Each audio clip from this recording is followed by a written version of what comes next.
What's up, Guardians? Welcome back, and welcome to those who are new. So today I have for you a solar Warlock build that can be used anywhere in Destiny, from raids to dungeons to Grandmasters and more. So let's jump into what you will need for this build. For our super, we will be using Well of Radiance, which is amazing for putting out massive damage and also having a massive amount of survivability.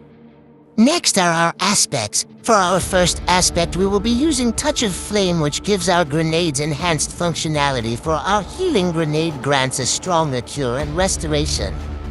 For Solar Grenade, it has a longer duration and blobs of lava. Firebolt grenades have an increase in radius, etc.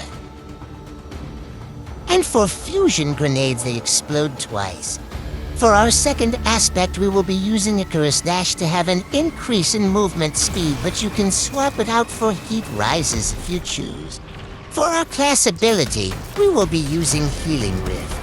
For our melee, we will be using Incinerator Snap, which states, snap your fingers to create a fan of burning sparks that explode and scorch targets. This is a very important part of this build, and you will see why here in just a few. For our grenade, we will be using Solar Grenade. Next is our fragments. Our first fragment we will be using is Ember of Ashes, which states you apply more scorch stacks to targets.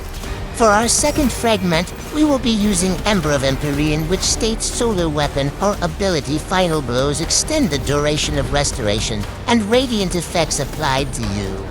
For our third fragment, we will be using Ember of Searing, which states, defeating scorched targets grants melee energy and creates a fire sprite. For our final fragment, we are using Ember of Resolve, which states, Solar Grenade Final Blows cure you. Lastly, the most important part of the build, that you will need the mods and exotic for this build. So for our helmet mods, we are using ×2 Ashes to Assets and ×1 Solar Siphon.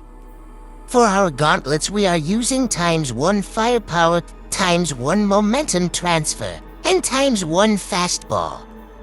For our chest, we will be using ×2 Charged Up and ×1 Solar Resistance, which is not necessary but useful.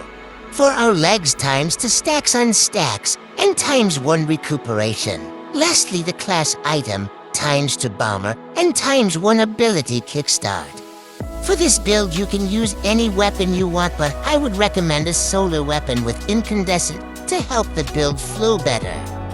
Also, this build requires no seasonal mods, so this build can be used for future seasons. So for our exotic of choice, we will be using the exotic gauntlets, Sun Bracers, where getting a powered melee kill grants unlimited grenade energy for a limited amount of time. So that's pretty much all you need for this solar Warlock build, and become the last descendant of Osiris. I hope you enjoy this build and add it to your loadouts, and I hope you find as much fun with this build as I did making it and making this video. If you enjoyed this video, be sure to smash the like button down below. And if you found this video to be helpful and you enjoy my type of content, be sure to subscribe. It's completely free, and it only takes a click or a tap of a button, and I would greatly appreciate it. I will leave you with some more gameplay so you can see how this build functions and what it is capable of doing in higher content. So with that being said, I'll catch you in the next one, Guardians.